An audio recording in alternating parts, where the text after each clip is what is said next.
व्याधयश्च प्रहीयन्ते प्राप्यते चोत्तमम पदम। वो ऐसे उत्तम पद को प्राप्त होता है जो भजन करता है, क्योंकि उसको तत्व ज्ञान हो जाता है। तत्व ज्ञान हो जाने पर उसके ऊपर रोगों का प्रभाव नहीं पड़ता, जरा वृद्धावस्था का प्रभाव नहीं पड़ता और मृत्यु का भी प्रभाव नहीं पड़ता, और उत्तम पद की उसको प्राप्ति होती है। अगर वो मोक्ष चाहे तो मोक्ष, प्रेम चाहे तो प्रेम। तत्व ज्ञान उसे वेदांत पढ़ के नहीं करना होगा। कई बार कहा है कि नाम में इतनी सामर्थ्य है कि आप नाम को पकड़ के निरंतर चिंतन में लाइए तो तत्व ज्ञान हो जाएगा। अपने स्वरूप का बोध, संपूर्ण संसार में क्या व्याप्त है, कौन सा व्यक्त तत्व है, वो आपको बोध हो जाएगा भजन बल से। जैसे बीजानि अग्नि दग्धानि नरोहंति पुनर्यथा ज्ञान दग्धैस् तथा क्लेशैर नात्मा संयुज्यते पुनः। जैसे आग में पकाया हुआ दाना पुनः अंकुरित होने के योग्य नहीं रह जाता। गेहूं, चना, कोई भी हो, भुन जाए, भुनने के बाद उसे आप खेत में डाल दीजिए, चाहे जितना खाद पानी लगाइए, अंकुरण नहीं होगा। ऐसे ही जिसको तत्व ज्ञान हो जाता है या भगवत प्रेम प्राप्त हो जाता है, तो उसके हृदय में कभी कोई वासना नहीं जगती। वो दिखाई देता है वैसे ही दाना, पर अंतर हो गया। एक में अंकुरण होगा और उसमें अंकुरण नहीं होगा। ऐसे ही भगवत प्राप्त तत्वज्ञानी महापुरुष के हृदय में कभी भी मनाखष्टानेन्द्रियाणि प्रकृति स्थानि कर्षति, ये जो प्रवाह है ये जागृत नहीं हो सकता। जैसे भुने हुए दाने में अंकुरण नहीं होता। उसके हृदय की अविद्या नष्ट हो जाती है। बिल्कुल हृदय में कोई चिंतन का क्लेश नहीं, आत्मानंद से परिपूर्ण हृदय हो जाता है। आत्मानं विन्दते येन सर्वभूत गुहाशयम। सबके हृदय में वही एक आत्म तत्व जो यहां है, उस सबके हृदय में ऐसा अनुभव हो जाता है। एको ब्रह्म द्वितीयो नास्ति, दूसरा कोई नहीं, दूसरो न कोई। अब कितना परमानंद होगा जहां अन्य चिंतन नहीं है। ये जो सुख की स्फुरणा होती है, ये उसी आनंद सिंधु के एक बिंदु के सीकर से है। और आनंद समुद्र में अवगाहन करने लगे तो कितना सुख होगा, कल्पना भी कोई विषयी पुरुष नहीं कर सकता। यदि भजन किया जाए, हृदय पवित्र हो जाए, तो श्लोकेन या वार्धनेन क्षीणम तस्य प्रयोजनम। आधे श्लोक में तत्व ज्ञान प्राप्त हो जाए। मार्कंडेय जी कह रहे हैं, सब भूतों के हृदय में विराजमान जो भगवत तत्व है, वही मेरे हृदय में भी विराजमान है। इसका ज्ञान आधे श्लोक में हो जाए यदि हृदय पवित्र हो।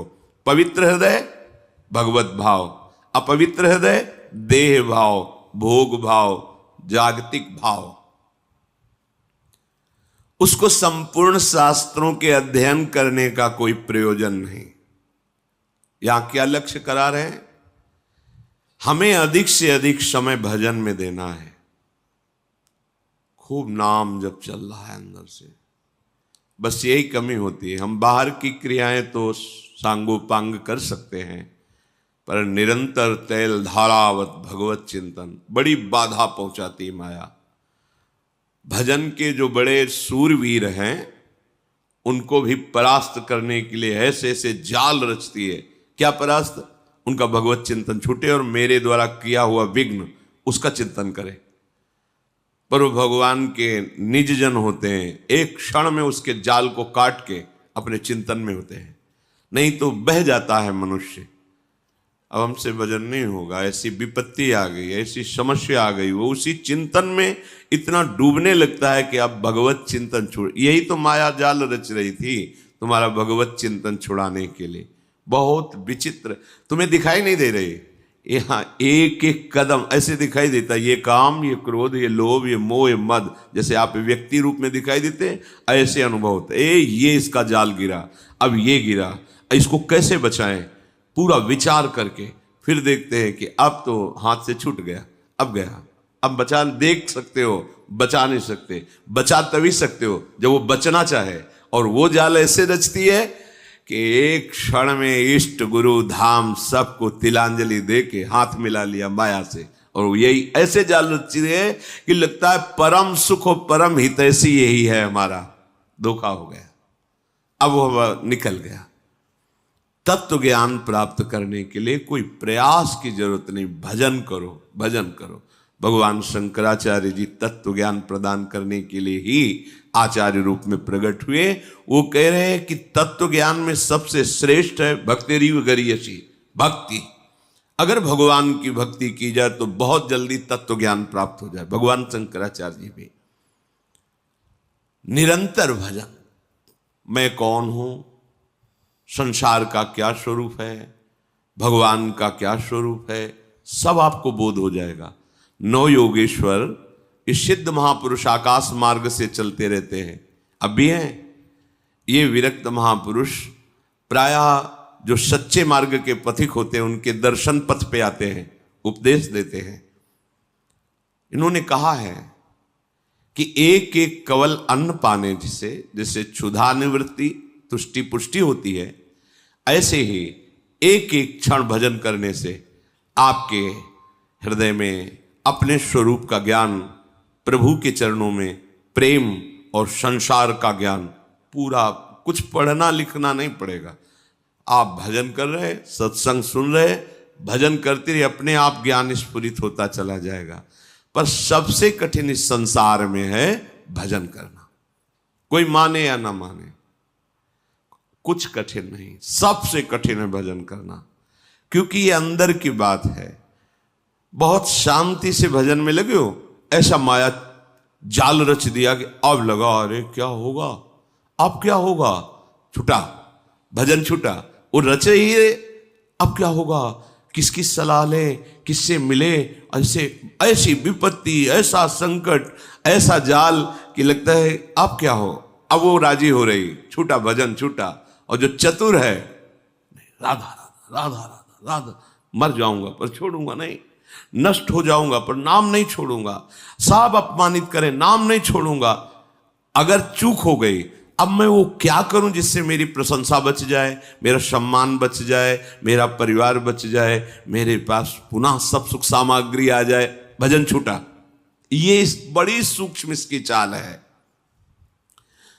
तो आत्मानम विंदते एन सर्वभूत गुहाशयम, सबके हृदय रूपी गुफा में हमारा आराध्य देव शयन कर रहा है। भजन करने वालों को ऐसा अनुभव हो जाता है।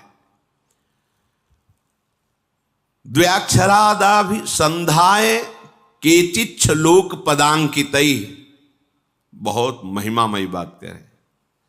सतैरन्नई सहस्त्रैश्च प्रत्ययो मोक्ष लक्षणम, कोई प्रभु के 2 अक्षर का नाम पकड़ ले, राम, कृष्ण, विष्णु, शिव, इसमें जैसा लिखा, राधा 2 अक्षरा, पराविद्या 2 अक्षरा, और निरंतर उसे रटे, मार्कंडेय जी कह रहे हैं, तो परमात्म तत्व का प्रेम और ज्ञान उसके हृदय में प्रकाशित हो जाएगा। सबसे उत्तम बात है नाम जप। जैसे प्रायः लोग जब सुनते हैं कि कोई संत हैं, उनके पास जाओ तो कामना की पूर्ति होती है। कई बार हम आप लोगों को बिल्कुल साफ करके बताते हैं, भगवान प्रणत कामदम है। प्रणत कामदम पद्मजार्चितम धरणि मंडलम ध्येयमापदी, जिन चरणों का ध्यान मात्र करने से समस्त कामनाओं की पूर्ति होती है, उन प्रभु के धाम में आ पाए। प्रभु के जनों के प्रति आपकी भगवत भाव श्रद्धा हुई, प्रभु का नाम यश सुना, इससे आपका काम बनता है। आप समझो, संतों के पास जो है मूलधन वो नाम है, भगवान की महिमा है। वो जब आप सुनते हैं, नाम जब करते हैं, उनके प्रति भाव रखते हैं, आपका मंगल होना प्रारंभ हो जाता है। यदि आप नाम नहीं जप कर रहे, सतमार्ग में नहीं चल रहे, तो आप लिख लेना, कहीं भी जाओ आपके हाथ में आखिरी में पराजय ही लिखी रहेगी, आपको परास्त होना पड़ेगा। अगर नाम है